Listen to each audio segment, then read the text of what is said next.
about it. 989-752-6111. That is the number to call. We'll get you set up and chat with you on the air. A couple of things I've pulled out of the news. This particular story has to do with meat prices. And if you haven't noticed, meat prices are high. And so are other proteins like chicken, ground beef, ham. And what's happened in the beef industry, for whatever reason, there has been a decline over the years in the size of the beef herd. And so consequently, beef and ground beef and things like that cost significantly more than they did a year ago.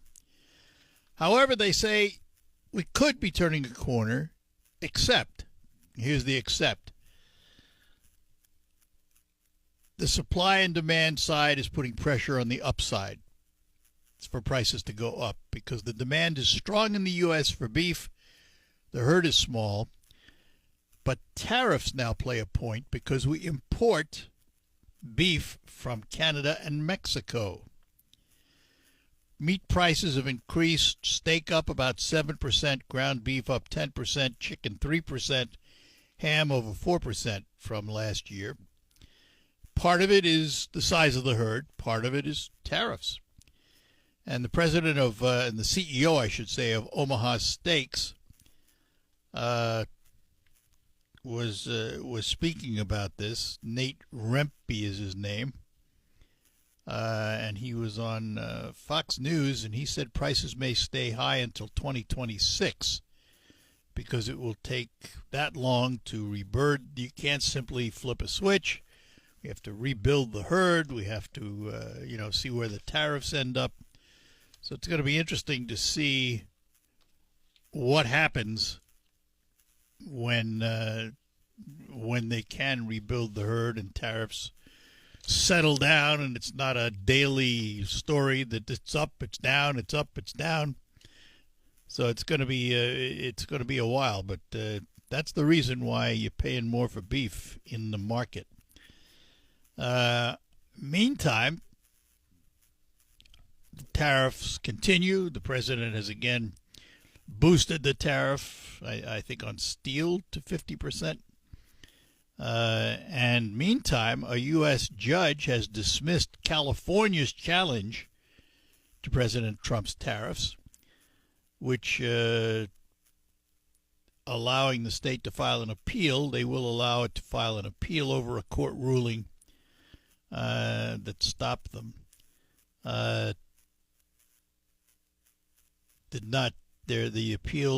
ruling by the judge did not dive into the merits of the California lawsuit, but it did put a hold on it. Lots going on, and it's everything seems to end up in the courts. Everything. And there's a lot of judge shopping going on. What do I mean by that? Well, if you're a Democrat opposed to the president's actions, you try and find a federal judge appointed by a Democrat who might rule in your favor. And the Republicans can do the same thing. Look for a Republican judge and find that district and file in that district. I mean, it's not quite that simple, but it's pretty much what it is. I mean, they're judge shopping. Sometimes it backfires. And it's actually interesting. It's backfiring in a way, although he hasn't seen it too much, but President Trump is seeing a little bit of that because some of his appointments to the court don't vote lockstep with one side or the other. Amy Coney Barrett is a perfect example of that. Very independent. John Roberts has proven to be independent on a lot of these things. So it's not lockstep. And you can't always tell. I mean, to me, a judge, in my opinion, should be perfectly neutral. Now, that's an ideal saying, and I know that they're human, and they have their own likes, dislikes, philosophies, what have you. But to me, a judge runs on this, quote, nonpartisan ballot, which is ludicrous in the first place because most of them come out of the political world. Once they're a judge, to me, they should do nothing but judge the case on its merits as outlined in the law or in the Constitution, and judge accordingly, without bias, so forth, so on. So when I see an Amy Coney Barrett go against what we think she might before because she rules differently than we like, I actually like that. She's thinking. She's taking it into account, judging it based on what she views are the issues with the Constitution, and that's her job. That's her job. But I've learned that lesson from my late father. And he, back in his day, and he was a criminal tax lawyer and a CPA and a federal agent, but he viewed the courts as being a place of neutrality, theoretically. He disliked the fact that judges were elected to office for their first term. He believed that judges should be appointed to the bench by a committee of their peers representing all sides, and that the public vote comes after the judge has served for a period of time, and then the public votes to maintain them or dismiss them based on how they view the job they've done. And I've always thought, I kind of like that idea because who are we to vote on judges for, say, let's take any of them, appeals court, Supreme Court. Who are we, lay citizens, who don't really have a deep understanding of the law? Oh, many of us think we do, but we really don't. Who are we to judge a judge? What do we know about them? I mean, they're it's called nonpartisan, yet most of them have an affiliation with one side or the other. We know who the ones are that lean to the left. We know who the ones are that lean to the right.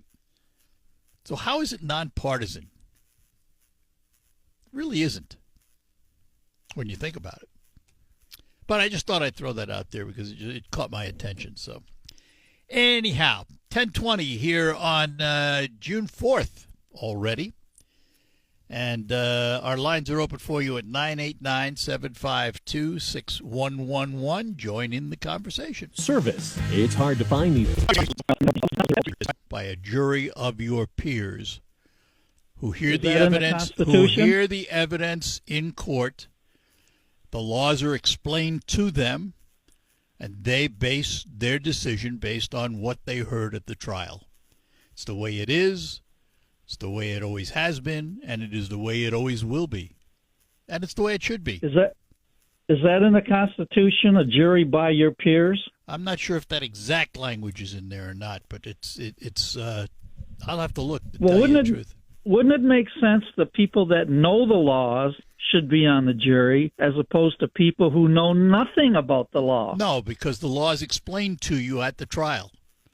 The law is explained to you by the attorneys who are prosecuting or defending from their view one way or another, and then the judge gives you instructions based on the law. So you follow the instructions. You don't have to know any more than that. You have to know what the judge tells you are the instructions and how to proceed. Well, it seems to me that we'd have better decisions by juries if we had people on the jury who knew what the laws are. I don't think so. I think if you put 12 lawyers on a jury, you'd probably have dissension just like you do with juries now. I don't see the need for that. They give you all the instruction you need when you're on jury duty. Well, and it's worked I well. don't know. I mean, they're making sure you can point to I cases don't where think- you think I you don't can agree. point. Well, you can point to cases where you think there's been a misjustice, but the reality is it's been around for centuries and it's worked pretty doggone well. Well, Everything has fallible. Everything has problems. There's nothing perfect. But we would be sitting here having the same conversation if it were all lawyers because they wouldn't agree. well, I'm sure there must have been a lot of discussion about this all through the years and centuries. Don't think there has been. So You don't hear anything about it. you don't hear anything about it It's publicly, but I'm sure privately well, people there's say a lot of of things discussion privately. going on. Maybe, maybe not. I don't know. It's private. How would we know? Well, people And it ain't gonna also is tell you a when it's civic private. responsibility to be a jurist when you're called. Right. So, listen, I love the system that way. I think it's great. Well, that's your opinion, but not Yeah. mine. Okay, fair enough. All right. Take care. All right, Bye-bye later. now. All right. And in Essexville, we find Louis this morning. Louis, good morning. Good morning. Can you hear me, Art? I got you. Okay, this is a baseball question, and I'll hang up so I can get your input. Here's my gripe. What happened to the stirrup? What happened to the what? The stirrup? The stirrup, the sock, Yeah. showing the white. Yep. I don't like the new Tiger uniforms, the home uniforms, the dark colors, and I don't like in Major League Baseball. Why did they take the stirrups away? Those were classic. Art, you have a great day. I want to hear your comments. All right, Louis, thanks, because I'm going to agree with you. I always liked the stirrups. I thought they looked classy and they signified baseball. I do like, which pitcher is it? I forgot his name now. Is it Herter or Bolton? One of them is wearing high socks. They don't have stirrups, but they're high socks. But I do not know the reason the stirrups went away. But I always liked them. I thought they were classy. They said baseball. So, I don't know. The next time we have an opportunity to talk to somebody in the major leagues, we'll have to ask. But nobody wears them anymore. It's too bad. Kind of like them. So I'm with Louis on that one. Let's see. I think Hank is next in Quantico. Hank, good morning. Hi, Art. I got some good news for you. I was supposed to call you back Friday, and I had a death in the family. And I'm sorry. this has to do with the moving Vietnam Wall, Yeah. which is coming to Carroll June 27th, 28th, and 29th. It's actually open 27th, 28th, and 29th. It's coming to Carroll on June 25th, and it's going to have a fairly large motorcycle escort from Lapeer. Providing we have decent weather. And anyone that would like to ride in that motorcade with their motorcycle is welcome too, but they have to be at Rocky's Extreme Motorcycle Shop a mile south of Lapeer by 11 a.m. on the 25th for a short registration and a short safety talk.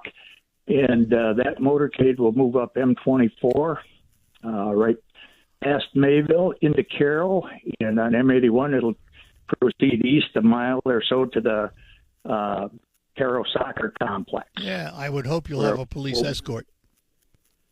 Yes, the state police are gonna help Excellent. us with it. Good. And the wall is actually 252 feet long, and it's quite a project. There's a lot of moving parts to this. We have a contractor that agreed to set up the frame or the standard for us, and we have it's going to require about 200 volunteers total, and we're expecting upwards of 10,000 people. I would think. Excellent. It's not a project just for Carroll or Tuscola County, but Tuscola County does have 21 veterans named on it. And we will have the opening ceremony at 9 a.m. on the 27th. And we're going to have the Saginaw VA nurses. And They put on a little program. They got the old-fashioned capes and the beautiful wonderful hats. Yeah. And they're going to put on a short presentation, mostly honoring the 8 nurses, the 8 females that are on the wall. Good. All right. Well, listen, And I want you to, we get a little closer.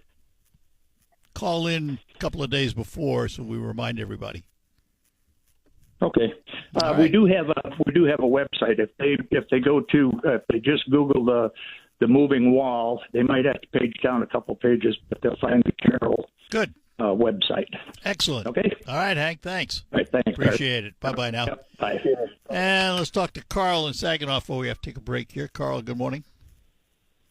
Good morning, Art. Yesterday you had the guests on from Northwood University Yep. talking about AI. Yes. And I hear these people talking about how we need to regulate AI. I don't really see regulation having much effect. What I see is, probably around the country, there's 1,000 computer labs, that are experimenting with this. And I don't think they're really paying too much attention to what the rules are. Well, that's because there are none right now. You can't pay attention to what there isn't.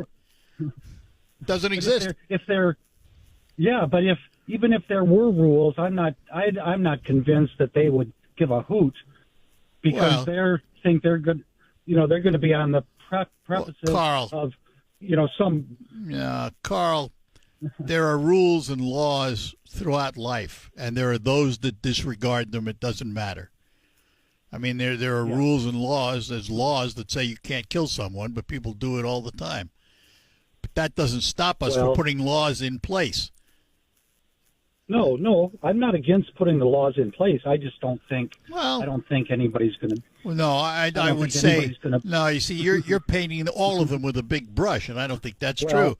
Many of the good ones will follow the laws and the rules. There'll be a few that won't, and then you have to figure out how to weed them out. Yeah, I just don't. Well, they're saying the effects of AI, in the next couple of years, it could have, it could wipe out like white collar entry level jobs. Well, they're saying. I mean, you can say a lot of things. Well, economists have been saying things for years. Yeah, people have been telling us the Earth is coming to an end for years too. We're still but here. I wonder if when they invented the steam engine, they predicted, well, that's it. There's going to be mass unemployment. And when they invented the cotton gin, they said, well, that's it. And when they invented the computer, but I wonder if this time, if it's different. Why? The AI. I don't think so. We'll learn to live with it. We'll learn to live with it. We'll have to. All right. We'll have to. Good enough. All right. Got to run. Thanks, Take Art. care. Bye-bye.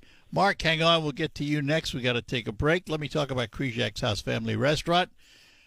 Best place to go for your authentic home-cooked foods with a European flair at reasonable prices. Now, this is the time to maybe think about getting together with friends and family for all kinds of things. Lunch, dinner, as well as events like graduations, confirmations, weddings, showers, anniversaries, and the like. Krizak's has an economical way for you to supply the food. Now, you can order what you want in Polish and American foods and then just pick it up at the restaurant ready to go. Or better yet, why don't you have your celebration right there at the restaurant? And don't forget, at a moment's notice, Krizak's can help. Call 989-894-5531. Krizak's House Family Restaurant, corner of Cass and Michigan, on Bay City's south side. It could be the best years of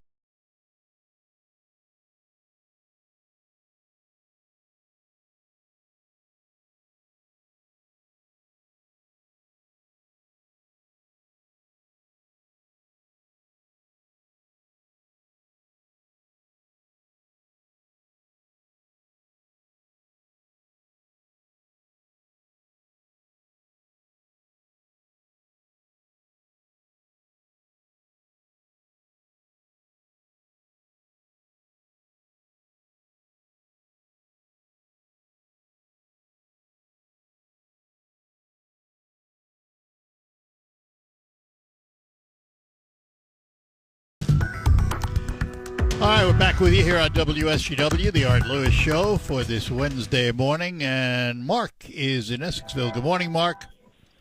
Good morning, Art. How are you, sir? Good. Apologize for the train. It's all right. Hey, yesterday from the House Speaker, Hakeem Jeffries said that we are not Russia. This isn't the 1930s where we go around arresting people. We have ICE agents with masks doing that. And he says we're going to do everything that we can to expose these ICE agents and put their pictures online for their families. Is that not a threat? It's stupid. That needs to be looked into, because we get callers that call in on your show that talk about that ICE having masks on and stuff, but they hear that from the speaker, Hakeem Jeffries. Well,